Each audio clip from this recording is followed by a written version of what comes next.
Bonjour et bienvenue à toi dans Psychostory. Dis-moi, est-ce que tu connais Ethan Gregor Williams? Tout allait bien dans la jeunesse d'Ethan, des parents présents pour l'aimer malgré divers problèmes financiers. Il a réussi sa scolarité sans problème, puis il a trouvé un emploi et s'est marié. Vous vous demandez comment est-ce possible qu'un tel type puisse être un dangereux tueur en série? Eh bien, tout a basculé du jour au lendemain, après la mort de sa femme suite à un accident de voiture en 1963. L'homme sombre dans une profonde dépression à laquelle il ne pouvait échapper. Le manque que lui faisait l'absence de sa femme était si profond qu'il ne pouvait contenir ses pulsions sexuelles trop longtemps. Alors, il commença à faire appel à des prostituées dans sa ville. Seulement, au fur et à mesure du temps, l'argent qu'il percevait de sa retraite ne lui suffisait plus à assouvir ses plaisirs. Alors le tueur décida de ramener des jeunes femmes chez lui. Seulement, ces femmes ne ressortaient jamais. Et ce n'est qu'une fois qu'il faisait ce qu'il avait à faire avec ces dernières qu'il commençait son massacre. Dans un premier temps, il donnait à boire à ses victimes en leur faisant croire que ce n'était que de l'eau, alors qu'en réalité, il mettait des endormants.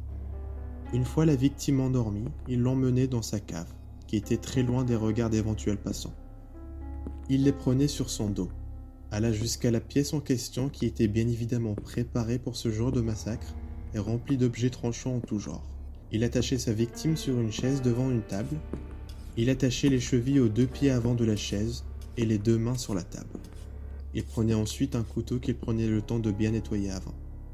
Il découpait les 10 doigts de la prostituée en commençant au bout de la paume de main.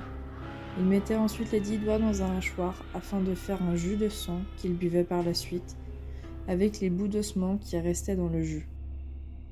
Après avoir réalisé tout cela, il faisait une petite découpe au niveau des chevilles de la personne. Pour finir, il mettait la personne devant sa maison au niveau de son jardin et sur cette même chaise, mais avec cette fois-ci rien qui ne pouvait bloquer la personne.